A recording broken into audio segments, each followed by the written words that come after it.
Hello friends, हम आपको welcome करते हैं अपनी नई वीडियो में जिसका टाइटल है long division method and comparison between the long division method and prime factorisation method. तो चलते हैं अपने वीडियो में।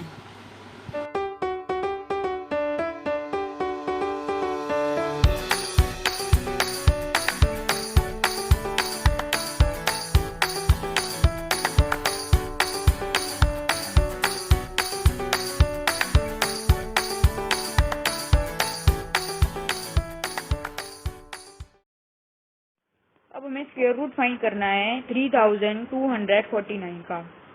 अब हम इसको आपको दोनों मेथड से सॉल्व करके दिखाएंगे। तो हमने आपको कंपैरिजन में दिखा रखा है प्राइम फैक्टराइजेशन मेथड और लॉन्ग डिवीजन मेथड में। अब 3249 को हम अगर प्राइम फैक्टराइजेशन मेथड से डिवाइड करते हैं, वो स्क्वायर रूट फाइंड करते हैं, तो हमें यहाँ पर सबसे फर्स्ट में हमें 3 आएगा बिकॉज ये 3 से डिवाइड है।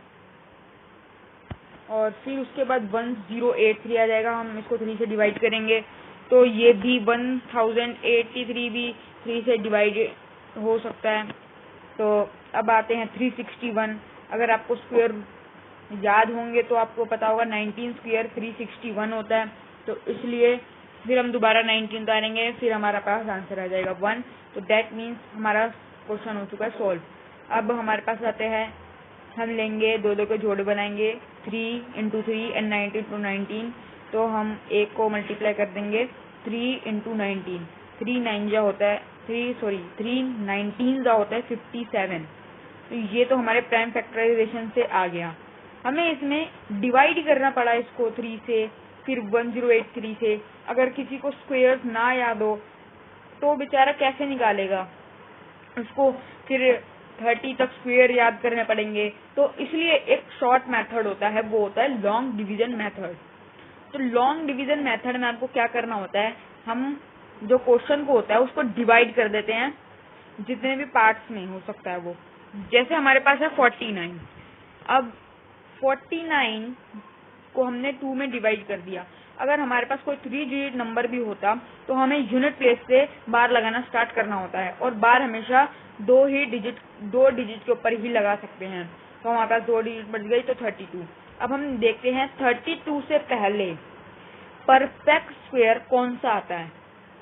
तो 32 से पहले तो हम देखते हैं 6 का जो परफेक्ट 6 का जो स्क्वायर होता है वो तो होता है 36। पर जो 5 का स्क्वायर होता है वो होता है 25, वो उससे छोटा है।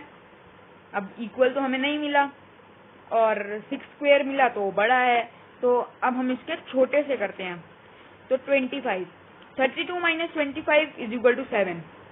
हमारे पास आ गया 7।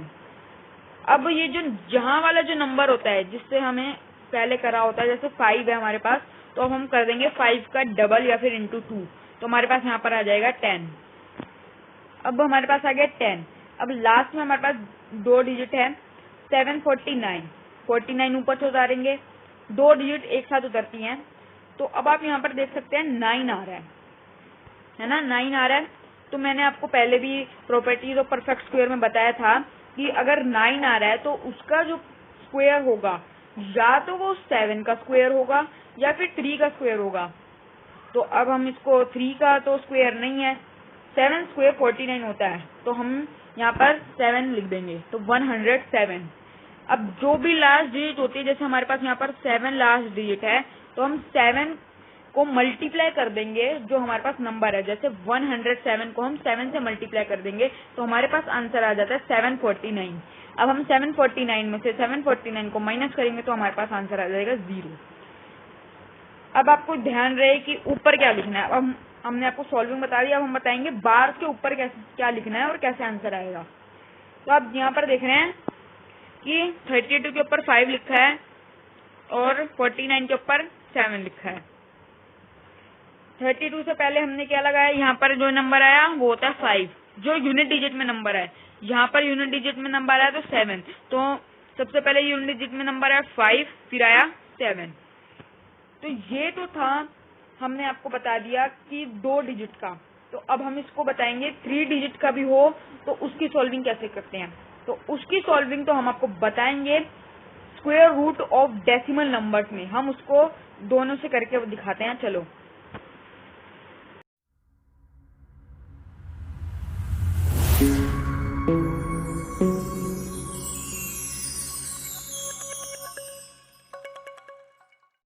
हमारे पास क्वेश्चन है 30.25 हमें निकालना है। तो हम कैसे कर सकते हैं, हम 30.25 को पहले तो फ्रैक्शन में कन्वर्ट करेंगे। फ्रैक्शन में कन्वर्ट करने के बाद हमारे पास बचेगा 3025 आ जाएगा, और एक तरफ हमारे पास यहाँ पर 2 डिजिट हैं तो वहां पर भी 2 जीरो, यानी हमें 100 का स्क्वायर अलग से निकालना पड़ेगा। तो अब हम इसको निकालते हैं। 5 से गया 605 आ गया, फिर दोबारा 5 से डिवाइड 121, फिर 11 का स्क्वायर है 11 तो 11 हमारे पास आ जाएगा। अब हम जोड़े बनाने थे हमें 5 इंटू 5 11 इंटू 11, तो अब 5 इंटू 11 हो जाएगा। अब हमारे पास हो गया आंसर 55, हमारे पास आंसर 55 हो गया। तो अब हम देखते हैं 100 से क्या करेंगे। देखिए अब यहाँ पर 100 किसका स्क्वायर रूट होता है, आपको तो पता ही है कि 110 का स्क्वायर रूट होता है। तो अब हम कर देंगे 55 इंटू 10 हो जाएगा हमारे पास आंसर। तो 55 इंटू 10, अब आपको तो पता ही है कि हम अब इसको उसमें कन्वर्ट करेंगे डेसिमल में, तो हमारा आंसर आ जाएगा 5.5। तो ये थी प्राइम फैक्टराइजेशन मेथड को करने के लिए हमें दो को अलग से निकालना पड़ता है अगर डेसिमल में करे तो।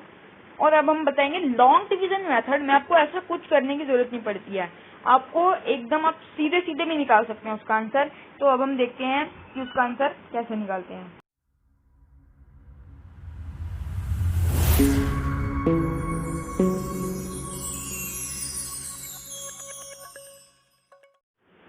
अब इसमें हमें निकालना है 6 ओ।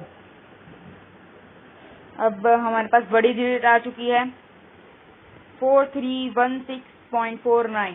अब हमें इसका निकालना होगा स्क्वायर रूट। वही हमारा फर्स्ट मेथड 43 से पहले वाला परफेक्ट स्क्वायर। अब हम देखें तो 7 जो है वो 49 होता है, 43 किसी का परफेक्ट स्क्वायर होता नहीं है, तो अब हम इसे छोटा ढूंढते हैं। तो उससे पहले आ जाएगा हमारे पास 6।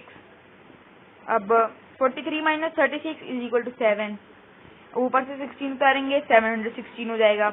अब इसका डबल तो हो जाएगा 12।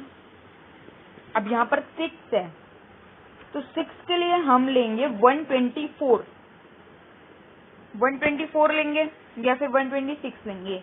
अगर हम 126 लेंगे तो 716 से वो ज्यादा हो जाएगा, क्योंकि 120 इंटू 6 तो 716 से ज्यादा होता है, और 124 लेंगे तो वो 716 से बहुत ही ज्यादा कम हो जाएगा। तो इसलिए हम यहाँ पर 125 लेंगे, जिससे वो क्या है वो मीडियम पे रहेगा, हमें इसको मीडियम पे रखना होता है। तो 125 इंटू 5 होता है हमारे पास 625। अब 625, अब हमें इसका 125 का यहाँ पर डबल नहीं करना है। अब हमें क्या करना है, यहाँ पर जो डिजिट होगी, जैसे हमारे पास यहाँ पर 65 बन गया, आपको पता है कि पहले हमने 6 निकाला, फिर यूनिट डिजिट हो गया हमारे पास 5, तो 65 का हम यहाँ पर डबल करेंगे तो वो हो जाएगा 130। अब फिर हमें ऊपर यहाँ वाले का नहीं करना, फिर हमें ऊपर वाले का करना पड़ेगा। तो 130 आ गया हमारे पास। अब आपको तो पता ही है 49 ऊपर से आएगा, 9 है लास्ट में 9 है, तो पहले 3 से करके देखेंगे, 3 से बहुत छोटा हो जाएगा, और वैसे भी इसके लास्ट में 49 है, तो हमें देख के पहचान ही लेना चाहिए कि वो 7 की टेबल में जाएगा ही जाएगा। तो 1307 को मल्टीप्लाई करते हैं 7 से, तो हमारे पास आ जाएगा 9149, तो 0 आ गया फिर हमारे पास, और फिर यहाँ की यूनिट डिजिट होती है 7, तो हमने ऊपर भी 7 लिख दिया। और ये बात ये ध्यान रखना कि जितने बार के बाद पॉइंट आता है उतने ही बार के बाद पॉइंट लगाना है। जैसे यहाँ पर 1 2 2 बार है, तो 2 बार के बाद यहाँ पर डेसिमल है, तो हम भी 2 डिजिट के बाद ही डेसिमल लगाएंगे, नहीं तो अगर हमने ऐसा नहीं करा तो हमारा आंसर रॉन्ग भी हो सकता है। तो इसी तरीके से हम निकाल सकते हैं square root of decimal number, और प्राइम फैक्टराइजेशन मेथड से हम रेशनल नंबर्स का भी निकाल सकते हैं। और प्राइम फैक्टराइजेशन मेथड से तो हम छोटे नंबर का निकाल सकते हैं, ये मैं आपको पहले ही बता चुका हूँ और अब भी बता रहा हूँ कि लॉन्ग डिवीजन मेथड से हम बड़े नंबरों को निकालते हैं। वैसे तो हम बड़े नंबरों को निकाल सकते हैं प्राइम फैक्टराइजेशन मेथड से, पर उससे क्या होता है, वो टाइम बहुत जाता है और ये भी ज्यादा मुश्किल नहीं है। तो यही थी हमारी वीडियो। अब हम आपको मिलते हैं अपनी अगली वीडियो में, जिसमें हम आपको इनके बेस पर, स्क्वायर रूट के बेस पर एक्सरसाइजेस करवाएंगे। तो तब तक के लिए बाय।